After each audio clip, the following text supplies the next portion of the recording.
Fresh blood. The whole building reeks of it. The scent is so strong it makes me dizzy. I know which one you'll trust. This is first, you see. I'll need a drink. I'm so thirsty. Believe me, William. As one, we shall overcome this. We've done it before. I had a drink outside tonight already and it did not quench my thirst. I must have more. Not again. William, please stop. Just...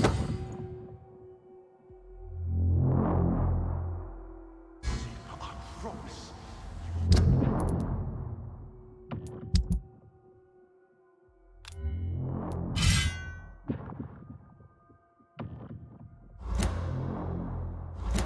You're my last and dearest friend. William, my arm.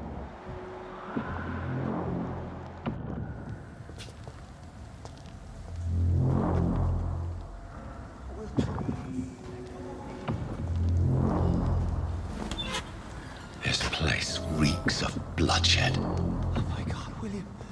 I can't stand it anymore.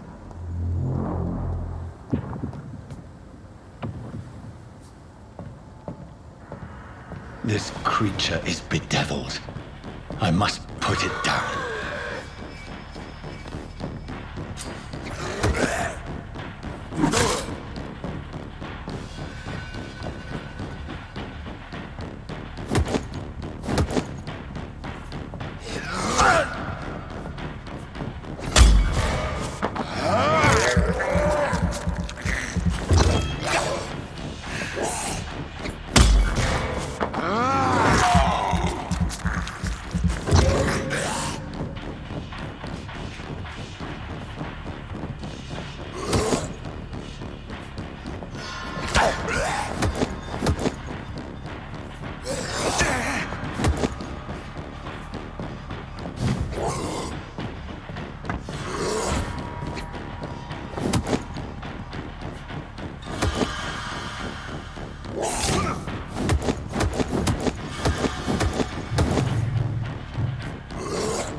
me go.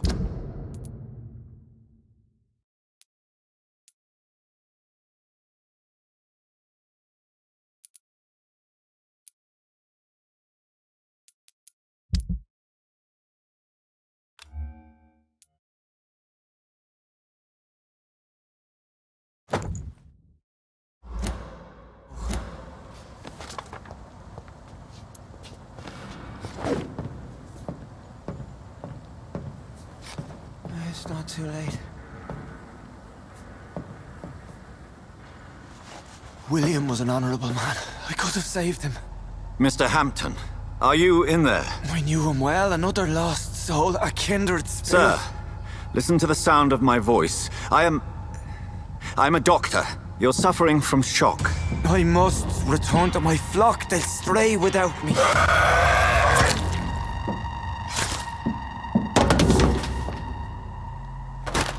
Remember, certain skulls are every bit as resistant as we are. Who are you? What do you mean by Skal? You truly are a newborn. I should have realized. Wait. You are the woman from the bar. Are you... like me? Can you help me? I believe, sir, I already have.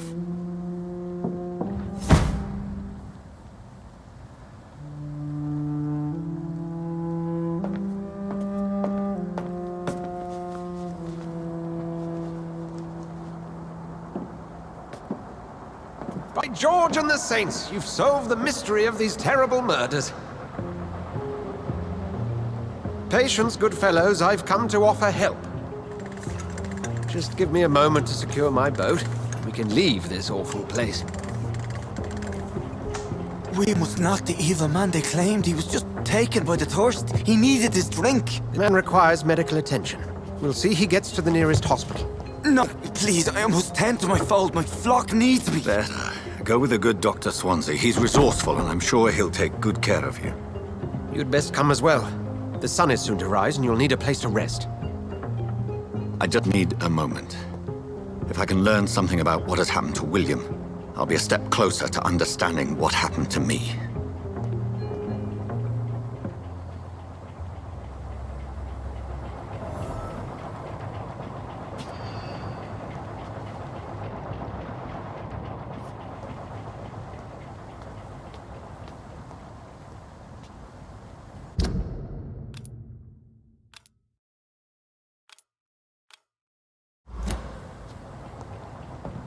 This poor creature can't be my maker. Could it be some subspecies of vampire? I must find a place to analyze the blood.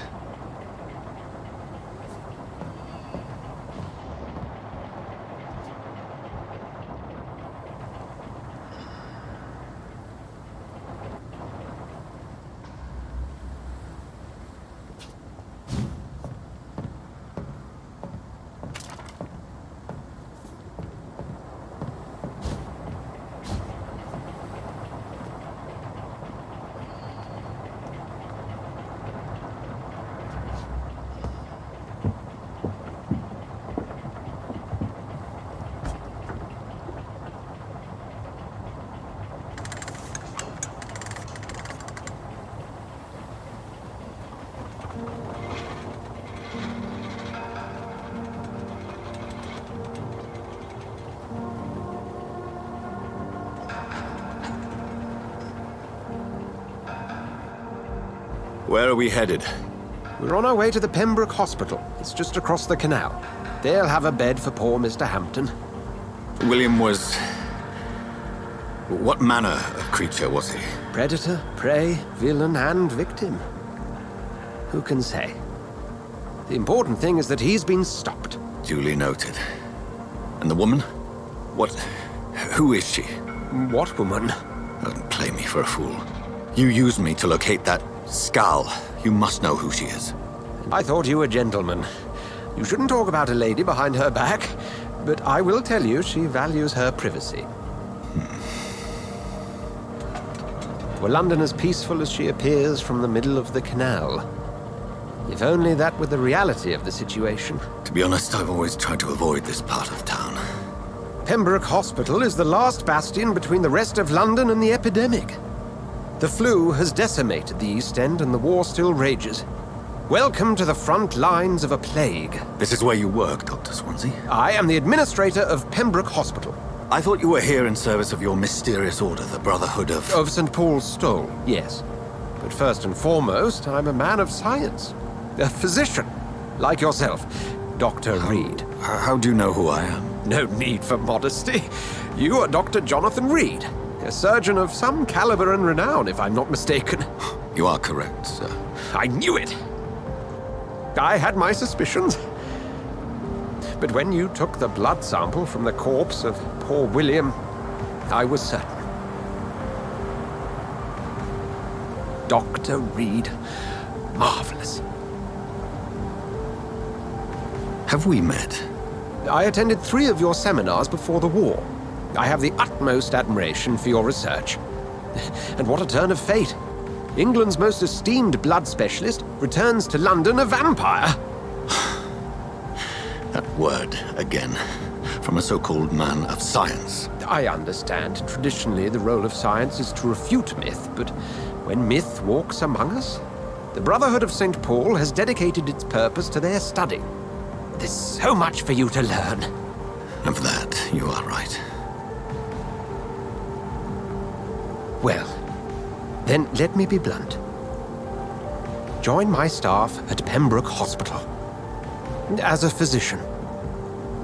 I suspect you'll not find a better post of employment to contemplate your predicament. This is sudden. I was returning home to see my sickly mother. But alas, that was before contracting this... affliction. Dr. Reed, take a moment to consider. The post would be for the night shift, providing a good explanation for your absence during daylight hours. You'll be adequately reimbursed, and have a place to hide. I even had the forethought to bring some clean clothes. So, what do you say? It seems I have little choice, but yours is a generous offer, so I thank you. Brilliant! Oh, Jonathan, this is one for the book, and the beginning of a beautiful friendship.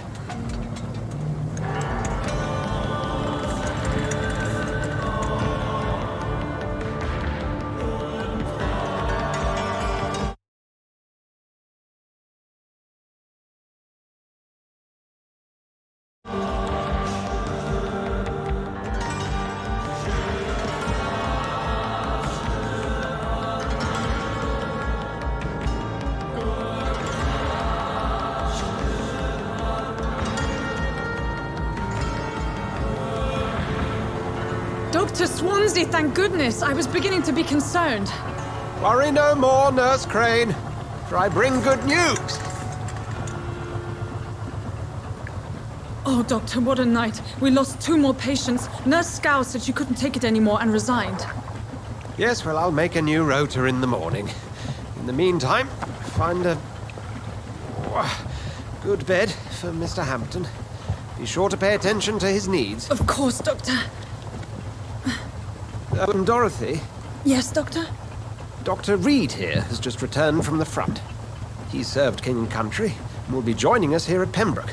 We're very lucky to have gained a surgeon of his talent, and one so experienced in blood transfusions. That is good news indeed, Doctor. Oh, yes.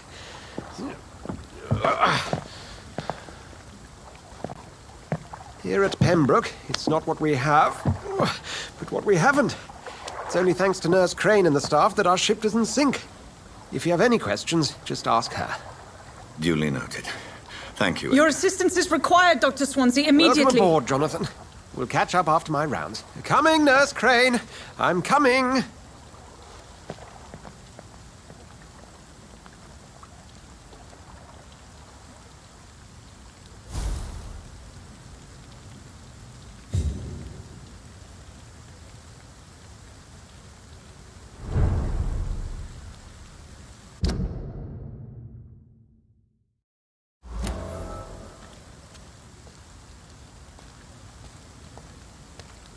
It's locked, all right.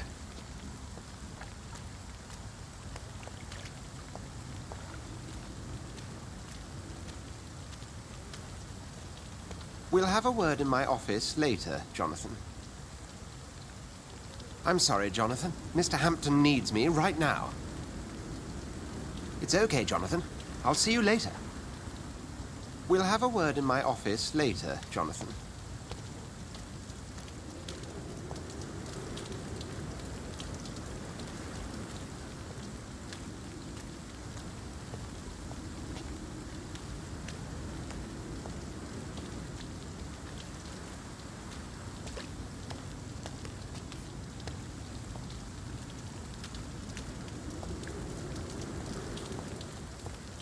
Come on, you bastard! You can do better than that! Now, it's my turn!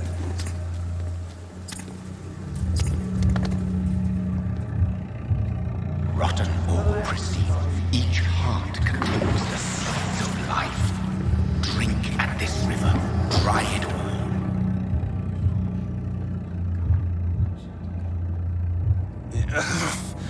Oh, come on, you bastard! I won't bite! Sir, please. You've lost too much blood. Calm yourself. You think I didn't notice? Stop your staring and get me to an hospital, you arse! Insulting a good Samaritan. Not exactly the way to get rescued. Alright, sorry. I am in pain here. My guts are spilling out onto the street and you're yabbering on. Yes. That's a very nasty wound you've got there. Take my word, I am a doctor. Dr. Jonathan Reed. Name's Clay Cox. I'd appreciate you helping me to a better place, Doc. Follow me, Mr. Cox. Let me assist you to that better place.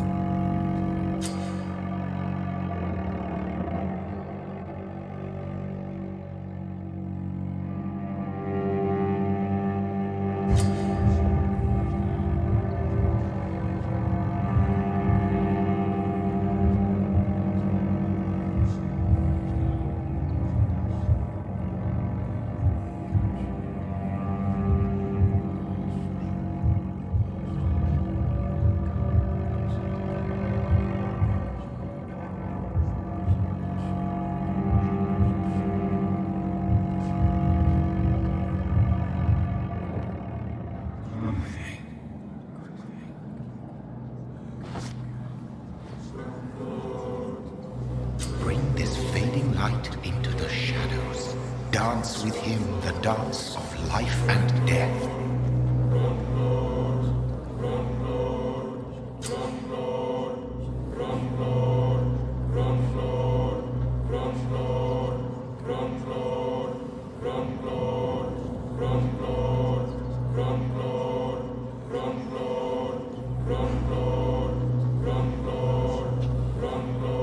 No more. Not tonight. Not like this. I will not take another life.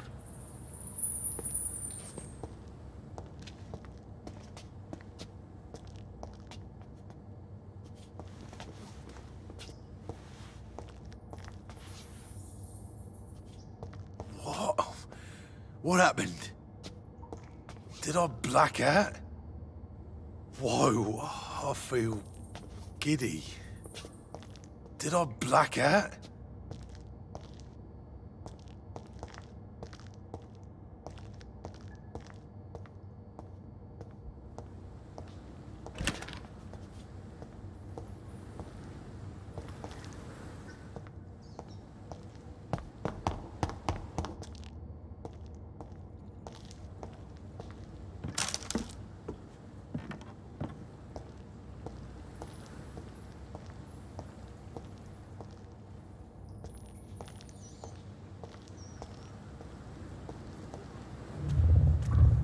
It is wise for the huntsman to sometimes let his prey go, but no famished hunter can run for long.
Good evening, sir. So it is true. The famous Dr. Reed has joined us. I can't think of any better news during these terrible times. Do we know each other? Actually, yes. We met once before, at the Rockefeller University in New York. Dr. Tippett, yes, I remember. I was assisting Professor Carell in his research about coronary bypasses. He had nothing but praise for you. He was also very confident about your future. And look at you now. Eminent surgeon and blood transfusion specialist.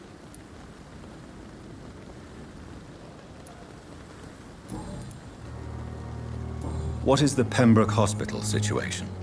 And please, speak freely. This hospital is not exactly the best of London. I'm sure you are used to working in a better environment.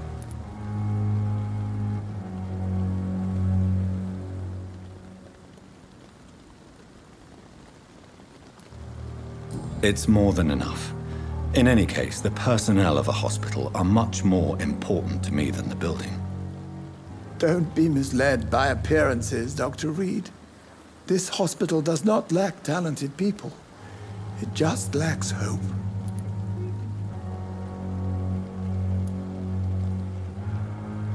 What can you tell me about the staff in the hospital? Some are really good, and others are not so good. But during this troubled period, there is no time for slander. I prefer to focus on the positive character traits.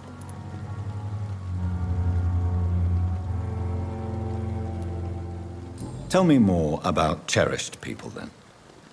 Nurse Brannigan is a pearl. She is the most helpful and dedicated nurse I've ever worked with. A clever and cheerful woman. You really seem to admire her skills. I'll go even further. If she was a man, she would be a damn fine practitioner.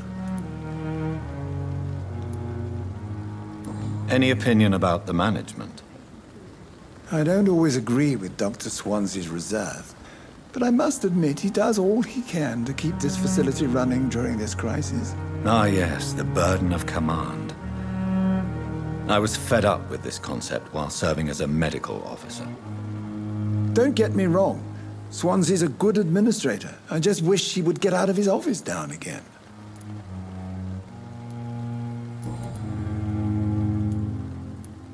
What is the Pembroke Hospital? This hospital is... It's more than enough. Don't be misled by a... What can you tell me? Some are really...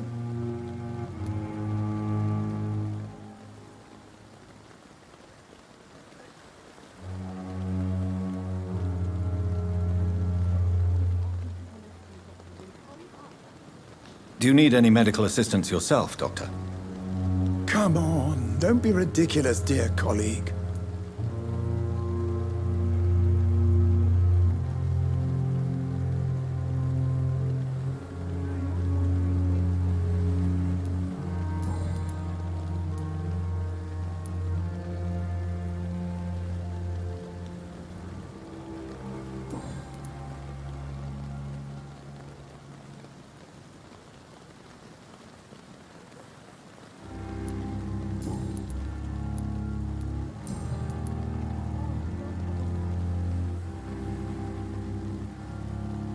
Goodbye, Dr. Tippett.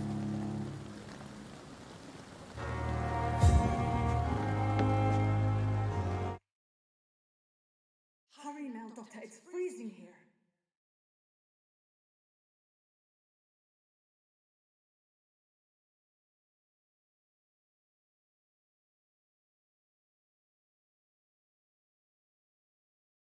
Good evening, Dr. Tippett. Dr. Reed, any good news to share?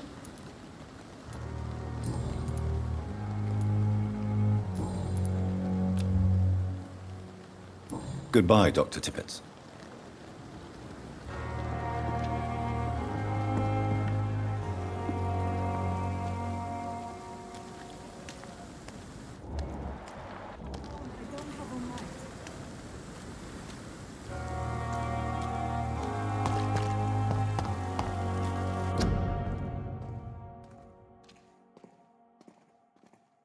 I'm not one to make wait, Doctor. I've patients to attend. Doctor, where have you been? I've little time to play hide and seek with new staff members, no matter how illustrious they may be. I found a wounded man by the docks. He answers to the name of Clay Cox. He requires urgent medical attention. Already making the rounds? That's the Pembroke spirit. I'll ask our porter, Milton, to bring him back immediately. Thank you, nurse. What can I do for you? Dr. Swansea insisted we provide you a quiet office. You'll find it on the second floor with your name on the door. Thank you. Nurse Crane, isn't it? Yes, Dorothy Crane. Welcome to Pembroke Hospital, Dr. Reed. Your office has been prepared.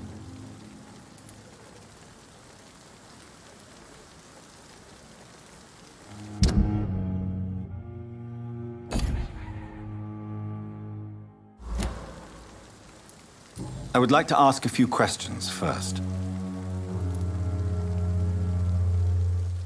And Mr. Hampton, the patient we brought in, how does he fare? I gave him a sedative to help him sleep. Poor thing was in quite a state of shock. What kind of man is Dr. Swansea? Well, you accepted the job from him. I thought you would have known about your employer.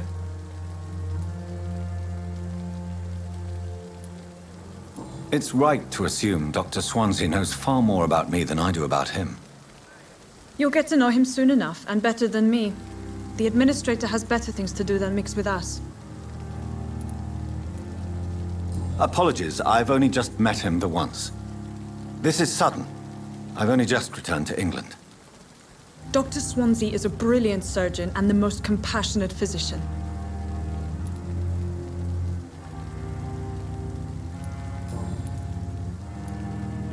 If you could point me in the direction of my room again, nurse.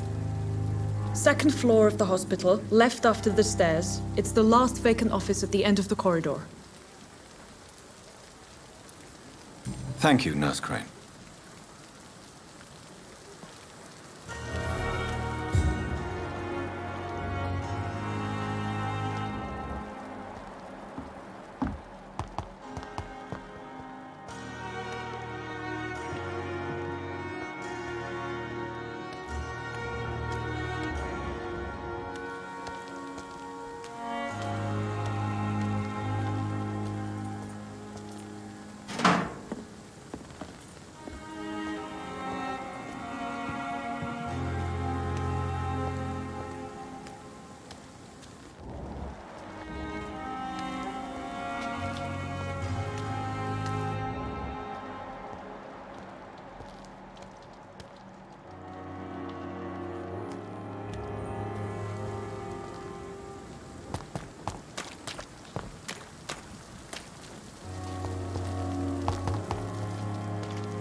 Safer here than anywhere else in the East End.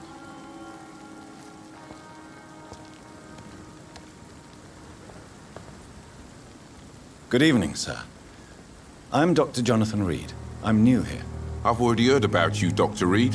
I'm Milton Hooks, the ambulance driver for this shithole of a hospital. That's quite a blunt introduction, Mr. Hooks. You can call me Milton. I like to speak my mind, Dr. Reed. Perk of the job.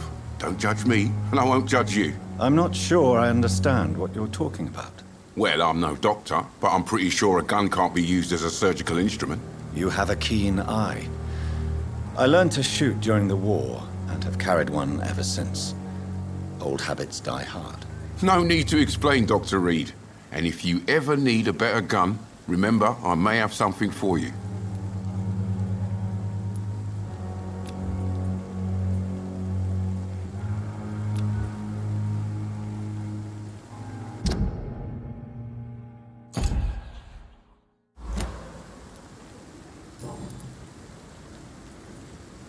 How is the situation around here? You want to hear the situation is all right?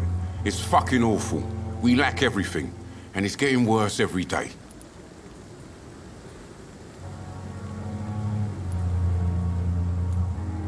Are you really smuggling weapons through the hospital? And why not? I've already been attacked by patients, you know. And by gang members willing to steal my money. But you're not defending yourself. You're selling guns to civilians. You keep people alive your own way, Doctor. I offer them another way to protect their health. So what do you do exactly in this hospital? Apart from smuggling guns, I mean. I've been an ambulance driver since... too long, I guess. I bring sick people here night and day. It's a dirty job, but I get it done. Most of the time.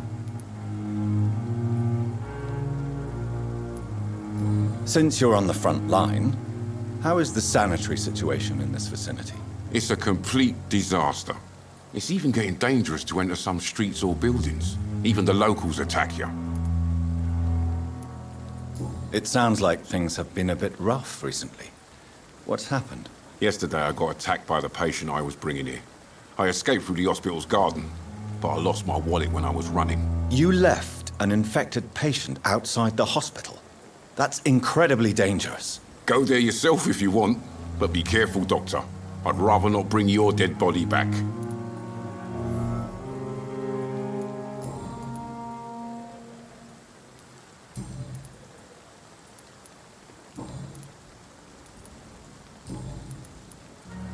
I'd like to see your goods. Wise choice, Dr. Reed. A reliable gun is what everybody needs these days.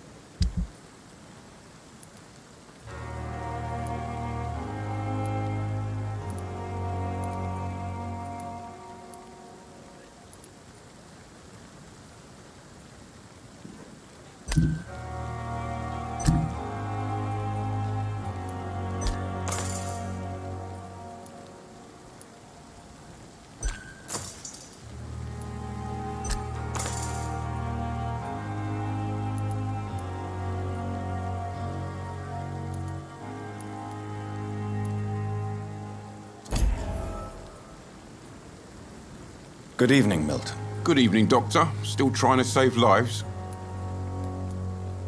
I'd like to see your goods. Wise choice, Dr. Reed. A reliable gun is what everybody needs these days.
Good evening, nurse.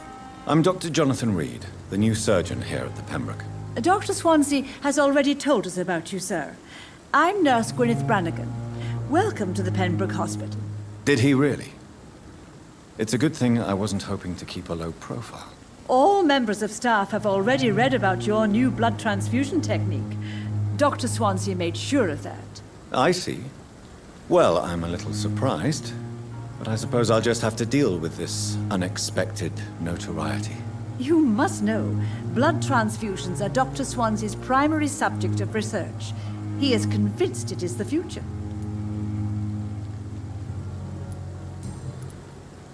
How are things here? Not good, to say the least. We're struggling against an invisible enemy, more lethal than any bullet from a gun. It's hard, Doctor. An invisible enemy? Quite a poetic term for a disease, especially from a nurse. Sorry, Doctor. These last few weeks have been exhausting. We could all do with a good night's sleep. Do you think this hospital can survive the epidemic? We are all volunteers here, and we're trying to hold fast, but How do we beat an invisible killer? Some nurses have already resigned. I'm not familiar with all the staff yet. Perhaps you could help me. Brilliant professionals, most of them. Dr. Swansea has a gift for recruiting talent. Most of them. Is there a problem I should know about, nurse? It would be inappropriate for me to speak ill of a colleague. Is there anyone that stands out? Well, I have never met someone as dedicated as Dr. Tippett's. He should be a standard for us all here. If only he were younger. Why should his age be a problem? I guess it's fair to say he's always pushing himself to the limits. He just doesn't know when to stop and get some rest.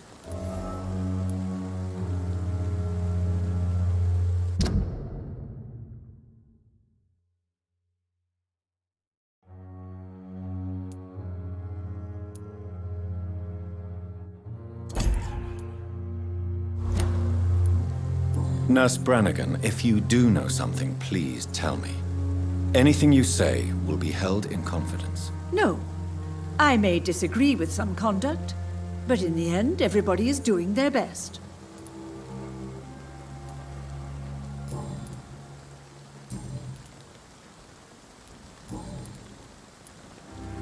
Why does Dr. Tippett claim you're the main reason he keeps working, despite his fatigue? If it wasn't for him, I probably would have left the Pembroke years ago. Dr. Tippett does not think of you as just a nurse anymore, does he? If you're suggesting he's not taking my gender into consideration when it comes to medical practice and knowledge, I really hope he doesn't.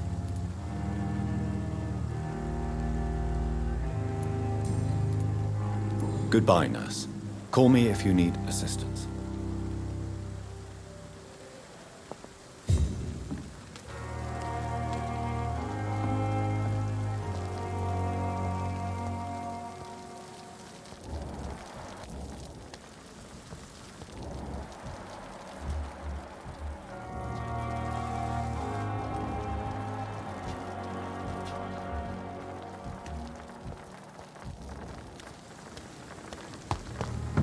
At least that mistress of the dark stopped following.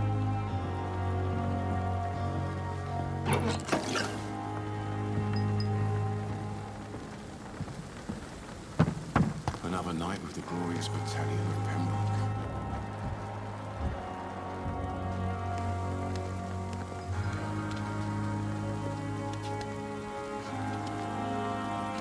Still standing after this epidemic. There's good reason to be proud.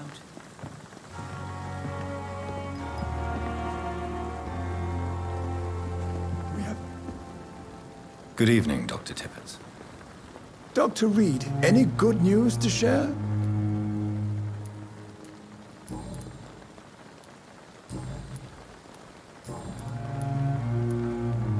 You're exhausting yourself, Corcoran. Maybe you should think about preserving your strength. No. We must keep on healing all those poor souls.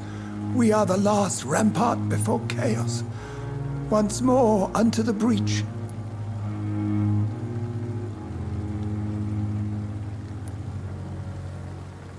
Nurse Brannigan is worried about you, Doctor.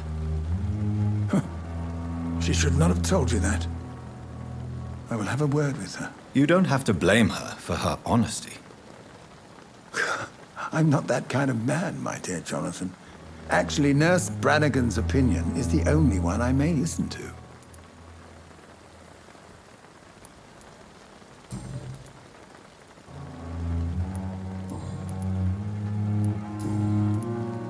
Goodbye, Dr. Tippett.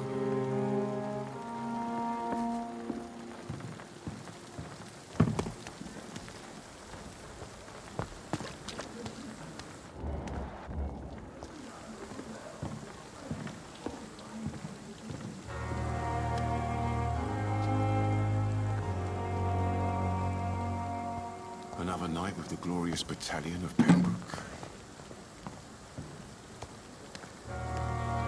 Dr. Swansea is right. This place seems perfect to conduct my research. It's safer here than anywhere else in the East. Good evening, miss. I'm Dr. Reed, the new surgeon at the Pembroke Hospital. And who are you? Your name has no meaning to me, mortal. You're nothing but dust blown by the winds of eternity. I beg your pardon? What are you begging for, mortal? My clemency? Well, tonight maybe I'm inclined to mercy.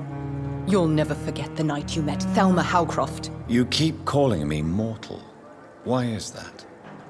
And if I'm mortal, what are you? Well, Dr. Reed, if you must know, I'm a vampire.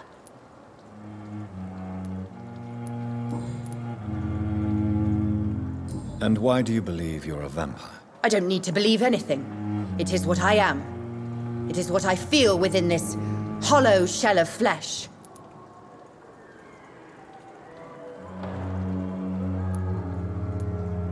Please, describe to me how you feel.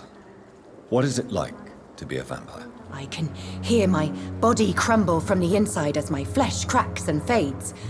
I sense the last pulse of pustulant blood within my drying veins. I need new blood. I see. Have you ever heard of Cotard syndrome, Miss Howcroft? Never. It's a mental illness discovered by a French neurologist named Jules Cotard. The affected patients are delusional. They believe that they are putrefying, that they are dead, a ghost or a ghoul, or in your case, a vampire. Delusional, you say?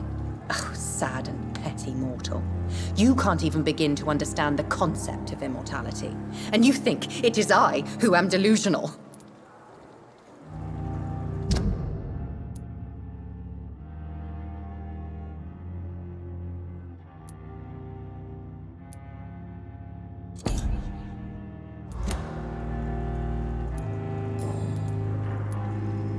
I'm assuming you must be a patient here. Am I right, Miss Howcroft? It's only a cover. To hide from my enemies. I can leave whenever I want. As a woman, a spirit, fog, or bat.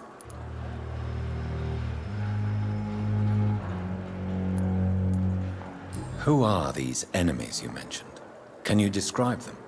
I cannot say for sure. But I sense their eyes on me from nearby. I feel them watching me every time I visit the garden near the morgue. The staff here are not your enemy. They're here to help you, to care for you. I'm not speaking of the doctors in white. I'm speaking of the men and women who hunt me. For I am a vampire! I see. Don't worry. These people will not find you here. I'll personally make sure they leave you alone.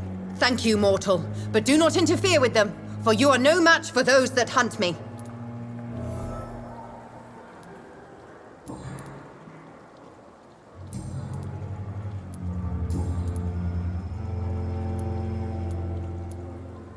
Who are you really, Miss Howcroft? I mean, apart from being a vampire. Is that not enough for you, puny mortal? What do you require? Proof of my powers? I'm curious to know who you were before becoming a vampire. It was such a long time ago, I don't remember. Centuries of unholy life can have strange effects on one's minds, you see?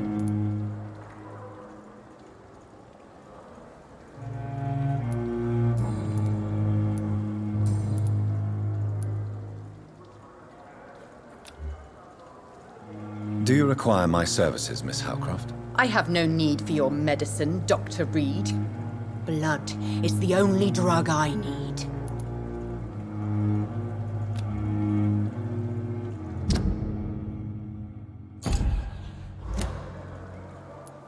I'll leave you, Mistress of the Dark, to your nocturnal activities.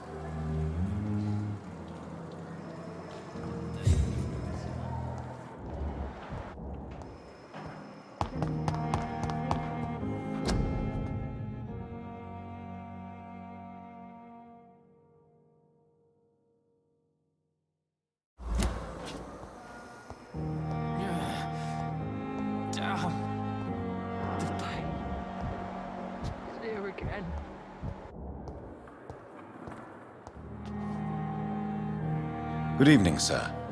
Can I help you? Unless you're here to fix my face. No. I don't think you can help me. I'm Dr. Reed. I've recently taken the position of head surgeon here. War injuries, am I right? You guessed right, Doctor. German shell took my pretty little mug right off. But they still call me Thomas Elwood.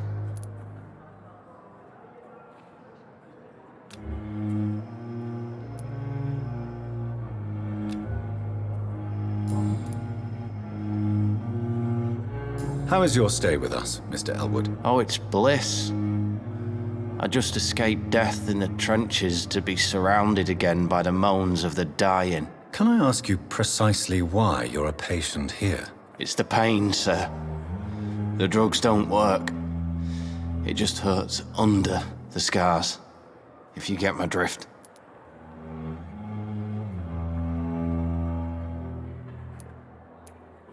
Can I do anything for your pain? Nurses gave me a bunch of pills.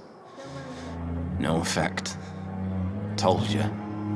It's like the flames are under my skin, burning away. Who is treating you?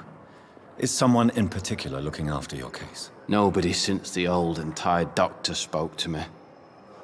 Started to think I was forgotten about. Wouldn't blame you. You don't seem worried by that. My face hurts so much more when I smile or cry. I've learned it's easier not to speak. But be assured I'm smiling inside.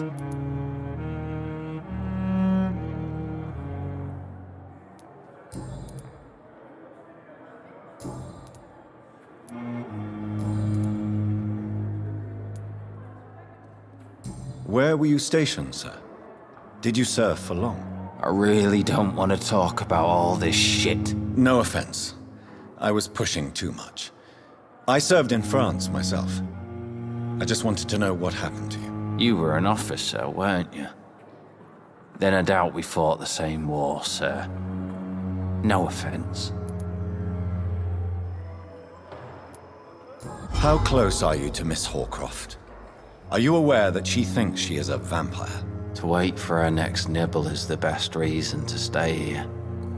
Every time she approaches my bed, she treats me like something tasty. A normal person. Aren't you afraid? She may hurt you if the game goes too far. She's quite harmless, I can assure you. Her head's broken inside is all. While I'm busted on the outside. But she's still beautiful. Living proof that there's hope for me.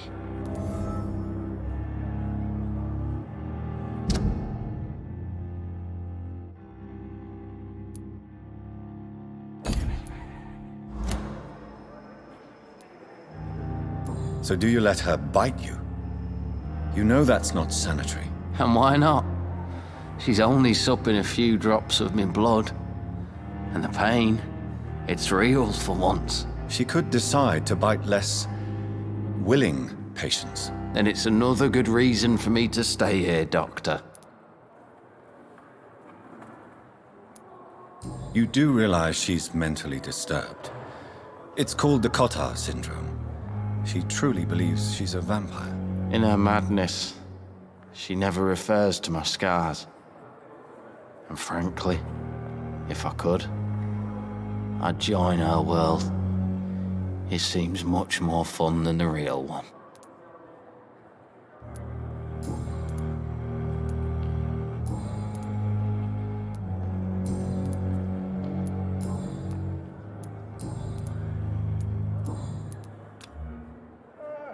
Goodbye for now, Mr. Elwood.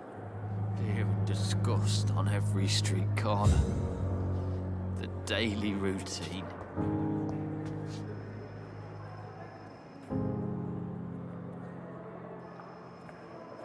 I wish I could be sick again. Feel my blood boil with the fever. Damn. The pain.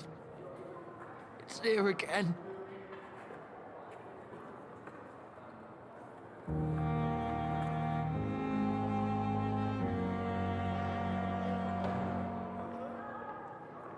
Fear and disgust on every street corner. The daily routine. Time has lost its effect on me, but the suffering continues.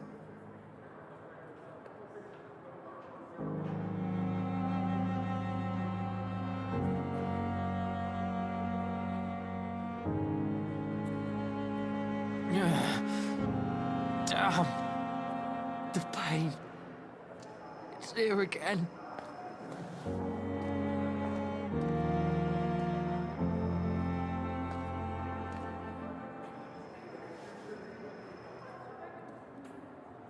You are going to reveal all your secrets to me, even the darkest thoughts in your heart. My blood and soul. They belong to you now. The life running in your veins. This dead flesh needs it. Oh, please spare me, Dark Queen.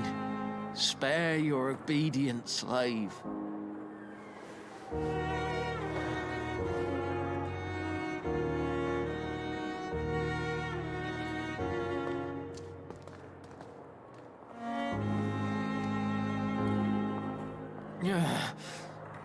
Damn. The pain. It's here again.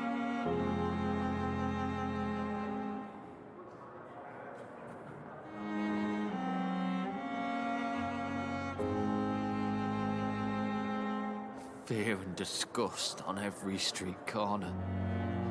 The daily routine.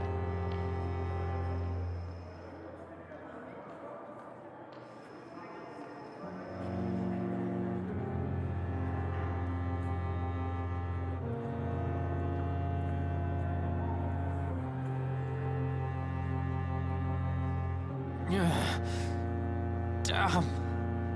The pain. It's here again.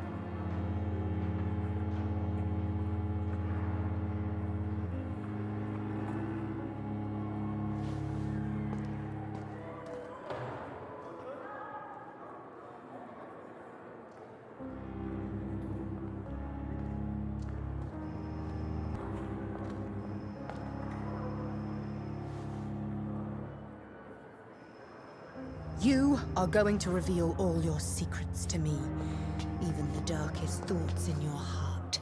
My blood and soul. They belong to you now. The life running in your veins. This dead flesh needs it. Oh, please spare me, Dark Queen. Spare your obedient slave.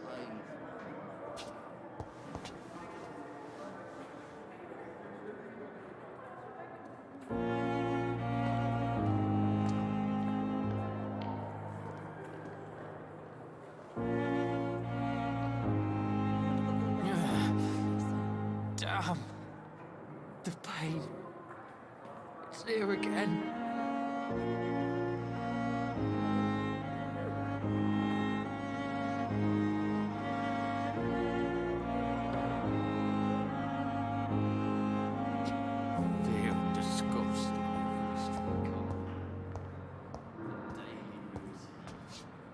Good evening, Mr. Hampton.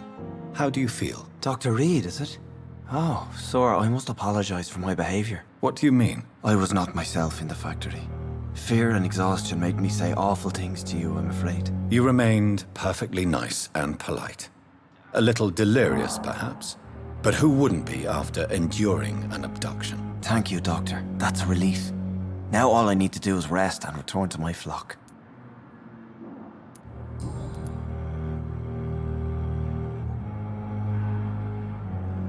How did you end up in William Bishop's den? I had received alarming news about his recent behavior. I went to his place and he refused to let me go. Why did he abduct you? William was an alcoholic. His addiction suddenly changed to blood. I don't know why. Just like a patient I met here. This Miss Hawcroft. You dared to enter this awful place alone. You're a hero, Mr. Hampton. Or a fool. I'm just a man trying to help his friends, Dr. Reed. William Bishop was a conflicted soul, searching for light.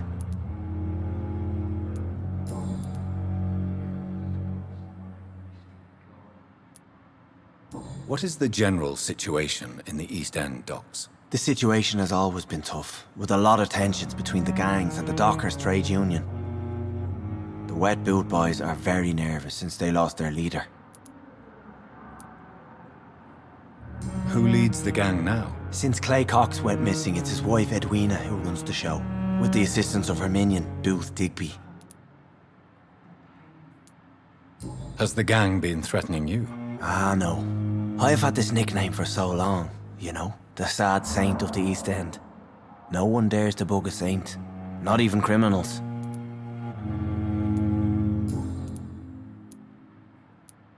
Do you know Tom Watts, the bartender from the Turtle? I met him before I found you in the canning factory. Tom? Yes, of course. Always the helping hand, good old Tom. Without men like him, corruption and despair would have wiped out the East End long ago.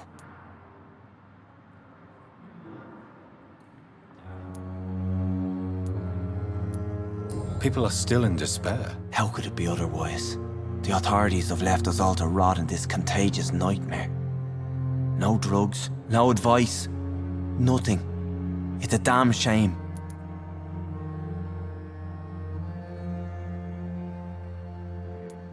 Who should I avoid in this part of town, then? Any particularly evil figures? Not really. Most men and women are just doing their best. And it's not my habit to speak ill of people I know, Doctor.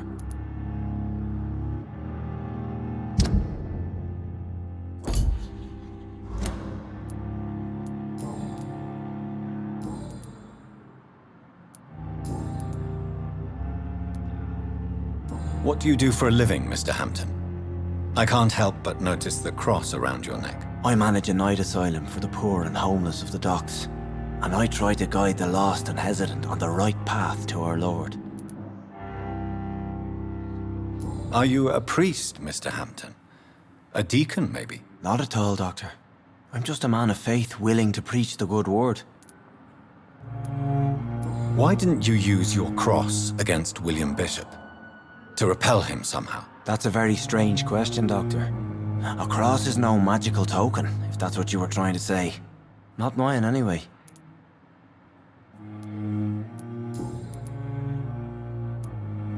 Have you made friends since you arrived? Not really, but I recognise Miss Harriet Jones. I knew her when she lived by the docks. That poor woman had such a miserable life. You never came to see her here at Pembroke? Receiving visits when sick can be an important part of the healing process, you know. We're not just bodies. You're preaching to the converted now, Doctor. To be truly honest, I thought she was dead. She left the docks many months ago. How do you feel, Mr. Hampton? Medically speaking, I mean. I feel exhausted. Beyond exhaustion, actually. William drank so much of my blood in his madness. I feel empty. You're in good hands here. Dr. Swansea is well versed in blood transfusion, and I'm sure he'll take the best care of you. Thank you, sir. I believe all I need is rest, and then I can go back to the people who need me. Goodbye, Mr. Hampton. We'll talk again later.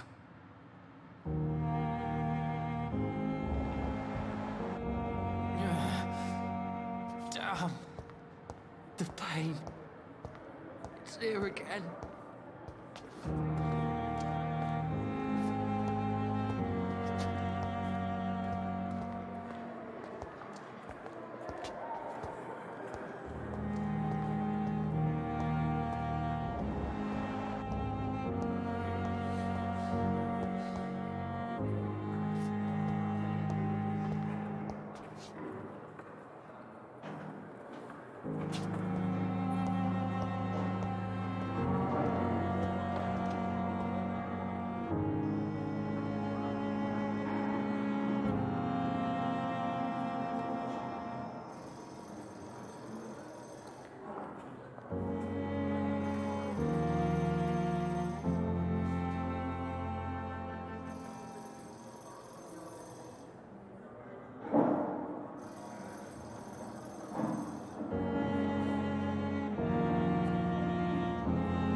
Good evening, Doctor. I believe we're going to be working together. Dr. Reed. Dr. Swansea informed us of your arrival, but I could not dare to believe we'd have such good fortune. Such an honor, sir. Thank you. And you are? I am Thoreau Strickland, Dr. Thoreau Strickland. I'm a great admirer of your work, Dr. Reed.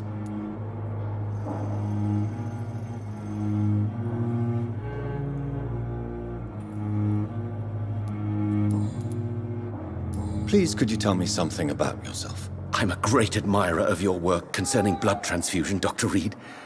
I run my own experiments. I'm convinced it's the future.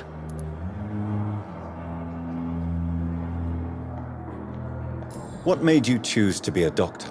I'm not ashamed to admit you and your work have inspired me. I am honored to have the opportunity to work by your side.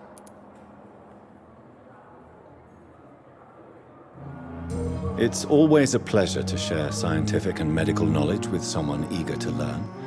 I'll be glad to help you if I can. This epidemic may be the century's most terrible disaster, but I'm convinced that we, as doctors, are the only ones able to defeat it. I based my technique on my mentor's research. He helped me perfect my method. What is yours? I'd rather not talk about it. For now, it's just theories and first approach. My process is purely experimental and unsuccessful.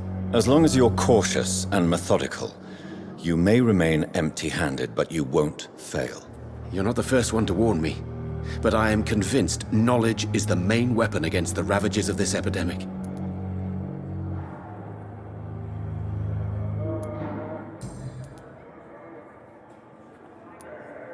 What can you tell me about the Pembroke?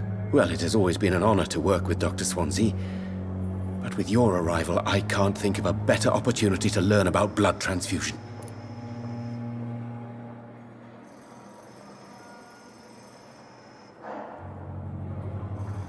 Do you need help with anything in particular? Well, yes, maybe. I'm waiting for a batch of products I ordered for my personal research, yet my supplier seems to have vanished. Do you want me to play the errand boy for you? Oh no, Dr. Reed. But if you went personally to his shop, what with your reputation and all, he wouldn't dare to refuse the products I need. I see. Well, give me the address, for I may pass by if I have time. You seem quite optimistic. It's a rare and precious attitude in these difficult times. I'm convinced that this epidemic is a test of endurance and dedication for us men of science. Questions remain about our capacity to resolve the situation. True. Last summer, during the first wave of the epidemic, I used to joke with Milton about the extra work. We're not smiling now.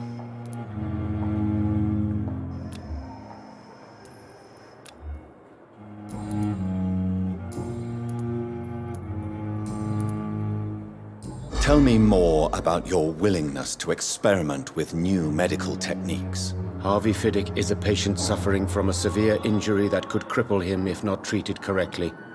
I'm convinced your blood transfusion technique could help him. What is it you really want? To save him, or to prove your point? Fair question. I want nothing but to save my patient, Dr. Reed. Especially since I know Mr. Fiddick's story. Tell me Mr. Fiddick's story. Our first diagnosis was compromised because Mr. Fiddick lied to us about the real origin of his injury. He first claimed it was an accident. But why would he hide such crucial information from us? Because he is a proud father, ashamed of putting his children at risk because of his own negligence. This personal involvement could also appear to be a lack of impartiality. You must know that a good surgeon must remain neutral. I agree. But that does not excuse Dr. Ackroyd's behavior, a man who did not even take time to converse with his patient. Do you think keeping his distance was a mistake? All I know is that I'm taking care of human beings with desires, hopes, and fears.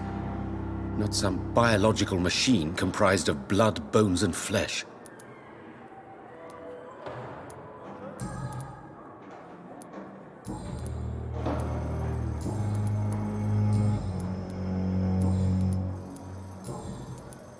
Goodbye, Dr. Strickland.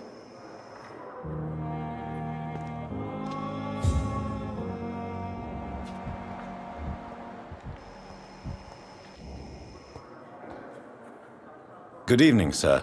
I'm Dr. Reed. I believe we're going to be colleagues. Reed? Yes, I've been informed about your arrival. I'm Waverly Ackroyd. Welcome aboard, I suppose. Does my arrival inconvenience you in some way, Dr. Ackroyd? Let us just say that I don't particularly share Dr. Swansea's enthusiasm for hiring you. What we need here are reliable professionals, not overrated dabblers.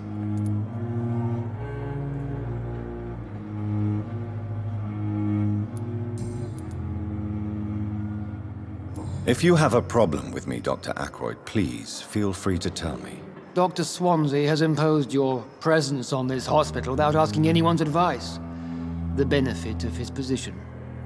But I don't agree with it. I know we've never met before, but I believe this hospital could use all the help it can get. You will agree with that, I'm sure. Oh, but I have heard about you, Dr. Reed. Of course, you can't say the same about me, since I have not wasted my time courting the press.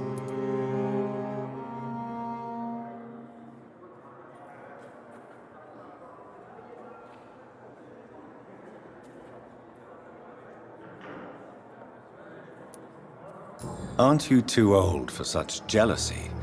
It really won't do you any good, you know. Don't be ridiculous, Dr. Reed. A simple glance is enough for me to know you have nothing for me to envy.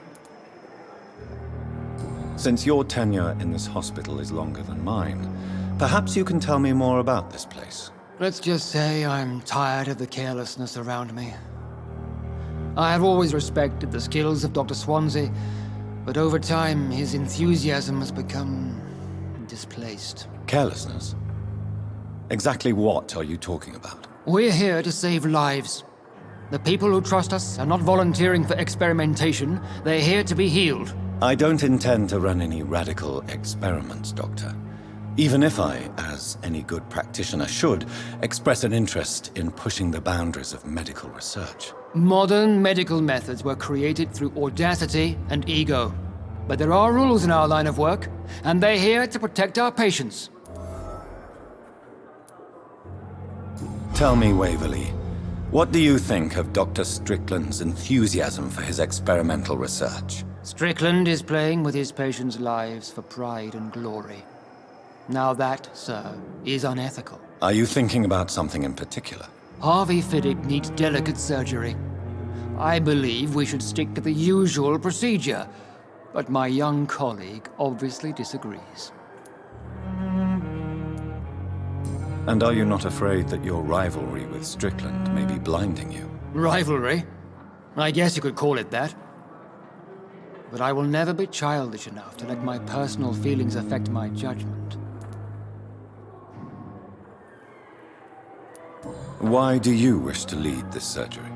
I strongly believe that Mr. Fiddick should not be butchered to test an unproven procedure.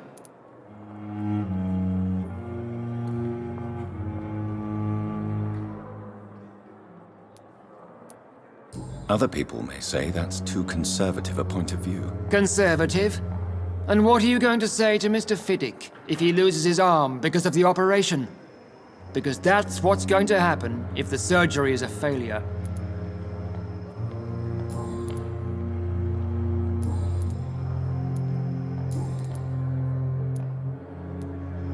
I don't know what you've heard about me, but I have already proved my value as a practitioner. I don't question your skills, Dr. Reed, but your motive. Is it money, fame, or are you truly dedicated? And what exactly is that supposed to mean? I served in the war just like you. But unlike you, I did not use the wounded to play the modern sorcerer. Be careful what you insinuate, Dr. Ackroyd. I only want you to admit you used those men to improve your theories.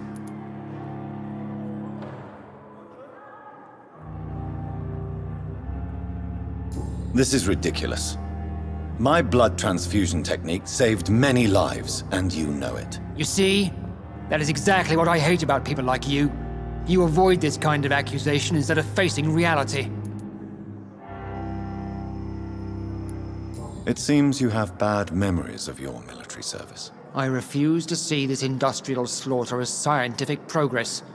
War only reveals the worst in men. We can at least agree on something, Dr. Ackroyd.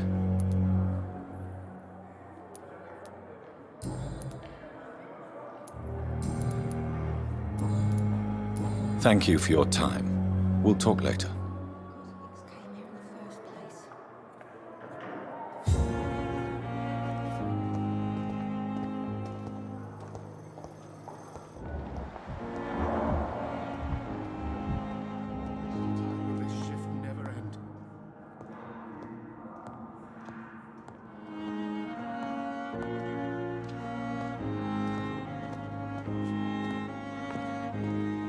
Good evening, Dr. Strickland. And good evening to you, Dr. Reed. Can I be of any help?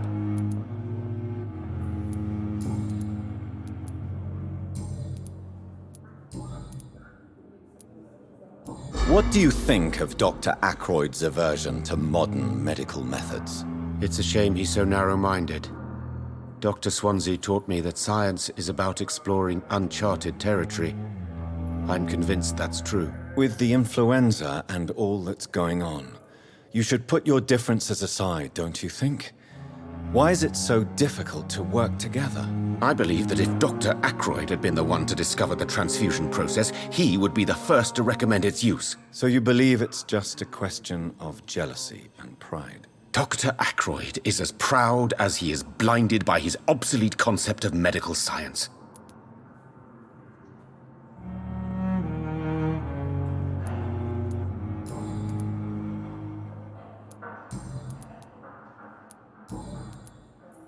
Goodbye, Dr. Strickland.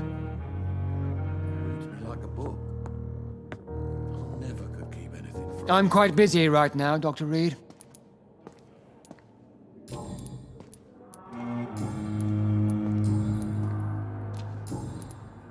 Thank you for your time. let you down, my boy.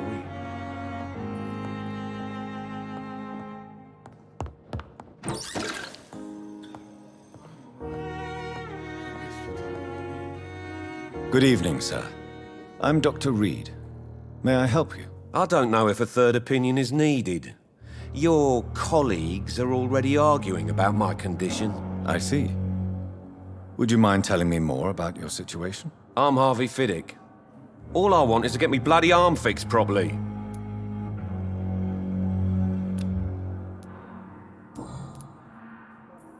Tell me about yourself, Mr. Fiddick. I'm just a regular guy waiting to get his arm fixed, so I can return to work and to my family. I was more curious about what you were doing before being hospitalized.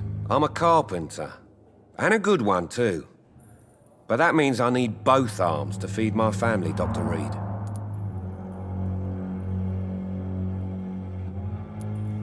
Tell me about the doctors who are arguing about your case. Strickland and Ackroyd. They both want the best for me, but there's a lot of pride there. Doctors are no different from carpenters, it seems. What do you mean? I often had professional arguments with rivals on a building site. Difference is I disagreed about wooden nails, not flesh and bones. Are you satisfied with your treatment here? Well, it's clear that I've chosen a bad time to be injured. Forgive my bluntness, but you seem overwhelmed by cases of the flu.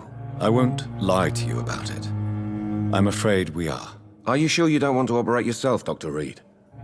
I have the feeling you're very capable, and your colleagues seem to think so too. In other circumstances, you would be right. But for now, I don't think I can take on the responsibility. My apologies.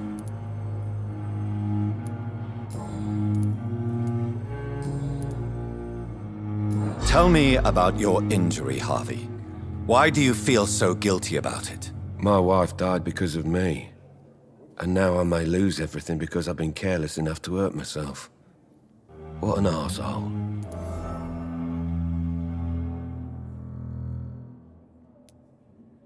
How could your job be responsible for your wife's death? I was working a double. She went out to bring me a hot meal and got caught in a German bomb raid. You can't hold yourself responsible for your injury, Mr. Fiddick, unless you tried to hurt yourself. Of course I didn't hurt myself. but I can't work until my arm is fixed. My children need to eat, Doctor.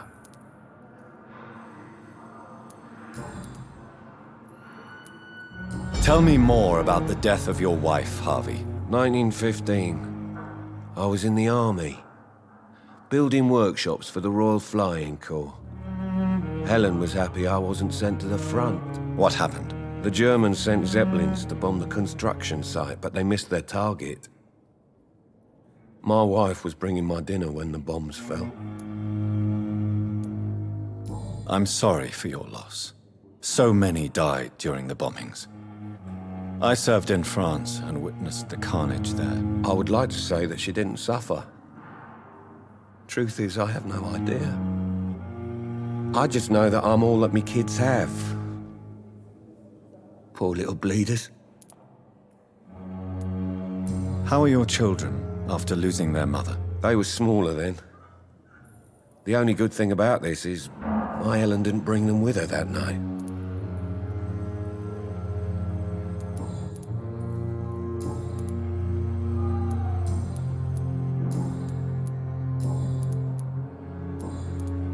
Goodbye for now, Mr. Fiddick. I'll see you later. You always knew the words to calm the children, Helen. As for me...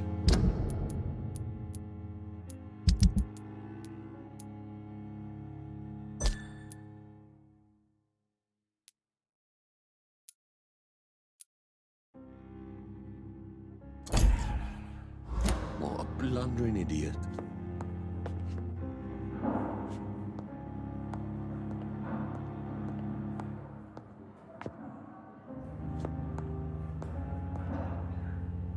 I'm quite busy.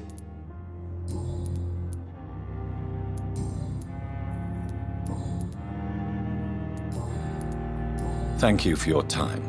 We'll talk later. Don't waste your time with me. What can I do for you, Doctor? Thank you, Nurse Crane. My sweet girl. Reads me like a book.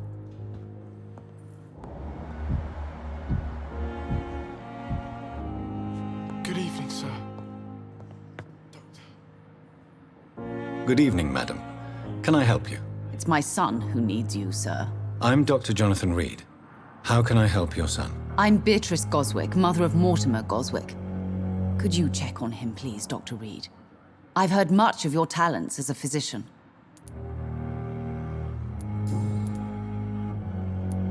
What can you tell me about yourself, Mrs. Goswick? Not much to say.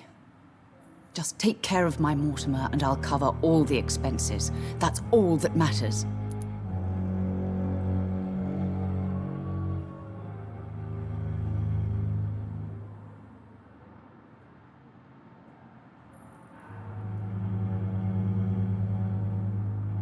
May I ask if you have an occupation, Mrs. Goswick?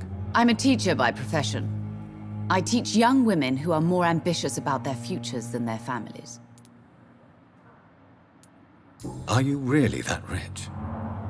Most of the patients here are of a more humble origin, if I may say so. Yes, thanks to my husband. May he rest in peace. I can cover any needed medical expenses.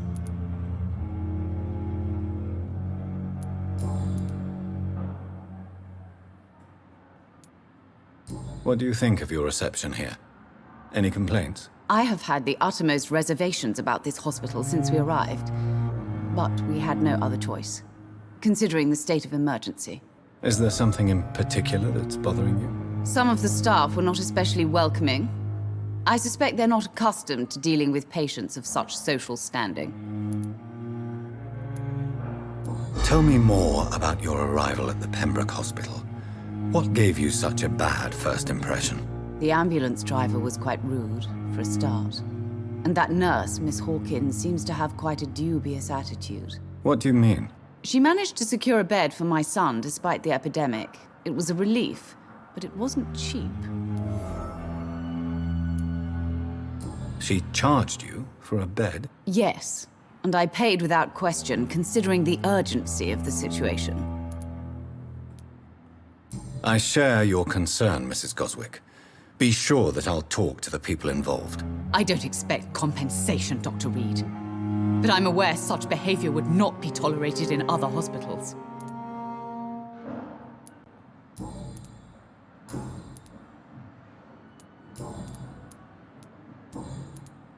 Goodbye, Mrs. Goswick.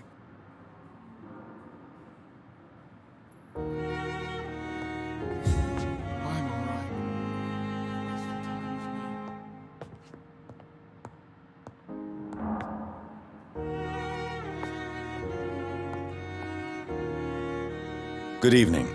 I'm Dr. Reed. Can I help at all? No. Really? Why are you here, then? I don't want to talk. My throat hurts too much. I suppose that this pain is the reason you're here. Is someone taking care of you? Yes. And no. Could you at least tell me your name, sir? Mortimer. Mortimer Goswick. How painful is your throat, Mr. Goswick? So painful I'd rather not talk at all, Doctor. I'm sure you realize a doctor and his patient have to communicate, sir. Would it help if I gave you some paper and a pen? Not really. I see. Then maybe it's not just your throat that hurts, Mr. Goswick. Perhaps your sore throat is just the consequence of something more hurtful. Yes, maybe. But I don't want to talk or even write about it now. How painful is your throat, Mr. Goswick? So painful I'd rather not talk at all, Doctor. I'll let you get some rest, then. I'm all right. Don't waste your time. Good evening, Mr. Goswick. How are you? I'm okay.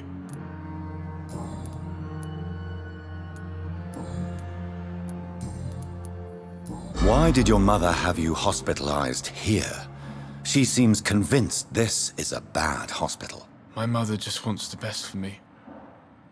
She won't rest while I'm here.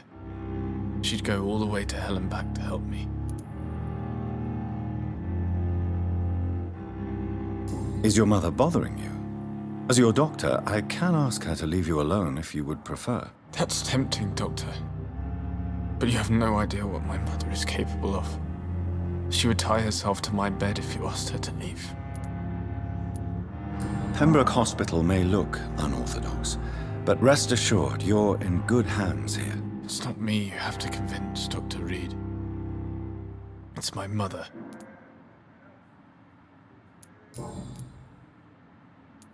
How painful is your throat? So painful I'd rather...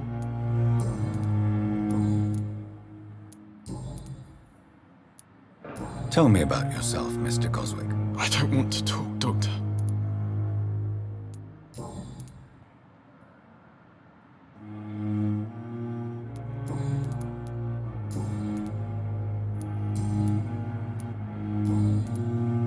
I have to go now, sir. But don't hesitate to contact me if you need any help. Good evening, sir. Doctor.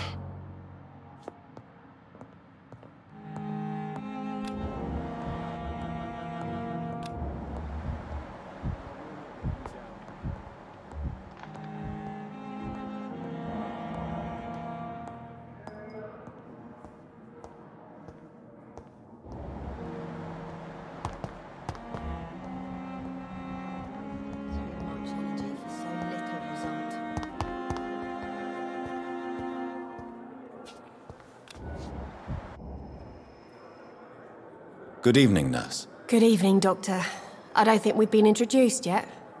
My name is Pippa Hawkins. And I'm Dr. Jonathan Reed. Dr. Swansea has recently offered me a position in this hospital. Well, it's a euphemism that your help will be appreciated, Doctor. How would you describe the situation at the Pembroke Hospital? It's serious. The flu is wreaking havoc amongst the staff and patients. We are running out of everything.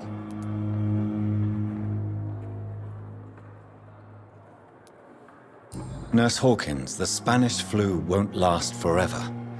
Even the Black Plague didn't kill everyone. I wish I could believe you. But what if this epidemic was worse? What if in the end, nobody was spared? You must get a hold of yourself, nurse. Sorry, I'm exhausted. No one has any idea when this epidemic will be over.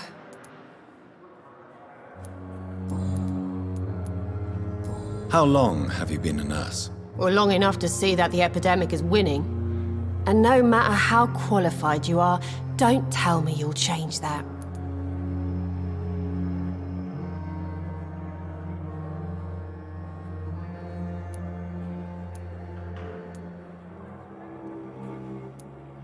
You'd be surprised what dedication can achieve, Nurse Hawkins. In medicine, sometimes we're just a test result away from a miracle. Sorry, Doctor. I don't want to sound bitter, but I'm just too tired to give a pep talk like Nurse Brannigan. How is the Pembroke staff coping with the epidemic? Well, not well. Milton, the ambulance driver, is even more grumpy than usual, especially concerning doctors. Why is Milton grumpy on a daily basis? Is it just an act? Milton's not the kind of man who's bothered about a bad reputation, whether he deserved it or not. Why does Milton dislike doctors? I don't know. Just ask him. But be warned, Milton is not the chatty type.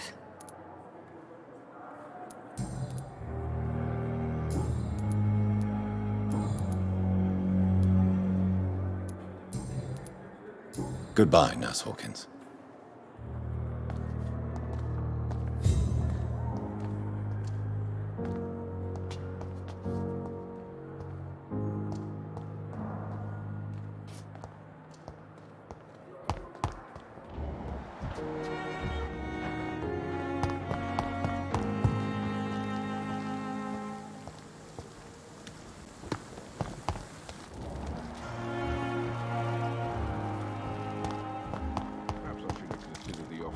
Cadogan fellow.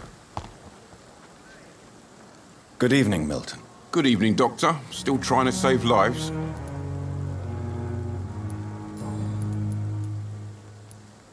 Why do you have such a mediocre reputation among your colleagues, Milton? Fuck them. Nobody knows the horrors I've seen since working here. This city was sick long before the epidemic, Dr. Reed. I know it's a difficult task, but correct me if I'm wrong. Is this not the job you are paid to do? I've seen babies left to die while their brothers were properly fed. Underage girls and boys sold to all manner of perverts. I'm sorry, I don't know what to say. Yeah, exactly. We lack words. So excuse me if I don't look on the bright side of life.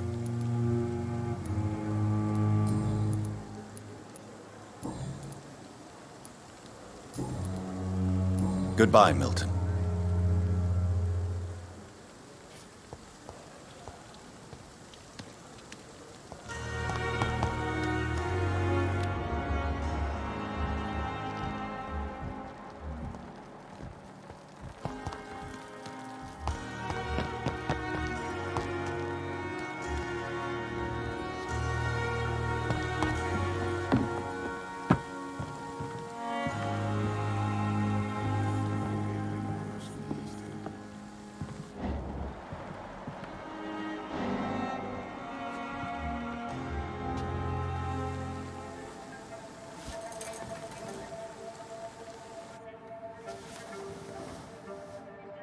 How can I be sure I'll not find your unconscious body in the house again?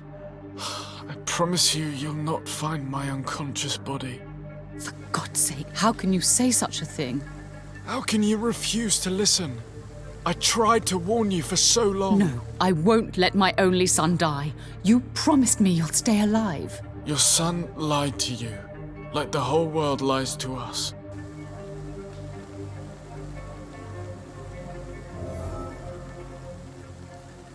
Another night with the glorious battalion of Pembroke.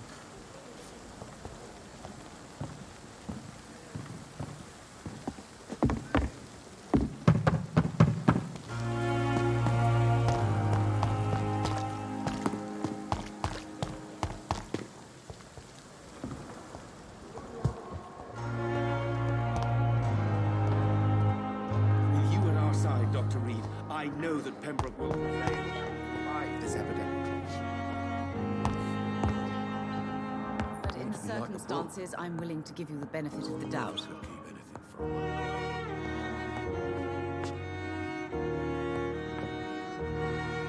Good evening, Mr. Goswick. How are you? I'm okay. Admit it, Mortimer.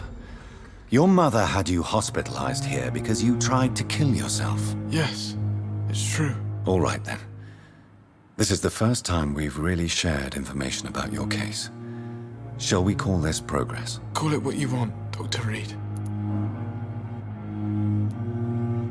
Can I help you in any way, Mr. Goswick? I wrote a letter for my mother. She was supposed to read it after my death. But I suppose she doesn't have to read it now. I see. And is this letter still near the place where you tried to take your own life? Yes. And I don't want anyone reading my last words. I mean, I'm still here. If you bring me back that letter, then perhaps we'll talk. You can trust me. I won't report you to the authorities. My one and only concern is your health. I guess I should thank you then.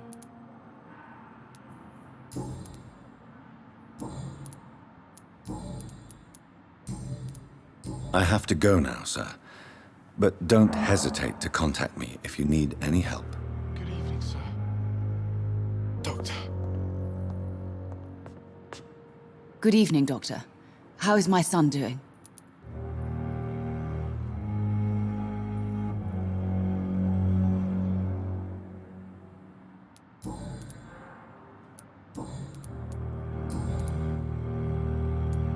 Your son wished to die, Beatrice.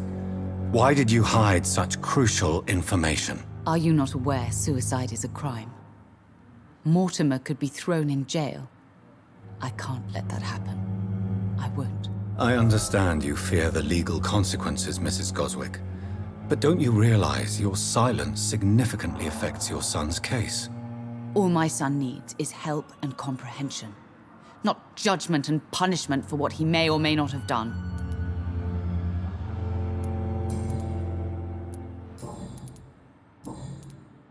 Goodbye, Mrs. Goswick.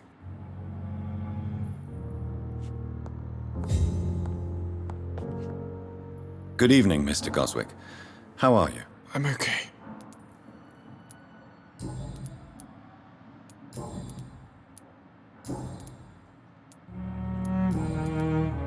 I have to go now, sir. But don't hesitate to contact me if you need any help. I'm all right. Don't waste your time with me.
Good evening, Mr. Goswick.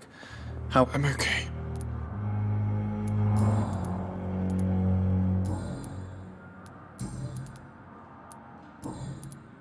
I have to go now, sir. But don't hesitate to contact me if you need any help. I'm all right. Don't waste your time with me.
It's locked, all right.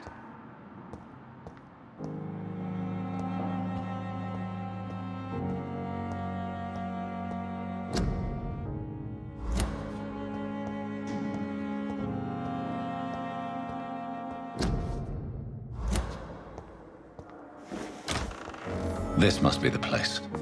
It's definitely away from prying eyes. Relegated to the shadows. A kingdom of my own. At least I won't be sleeping in a coffin.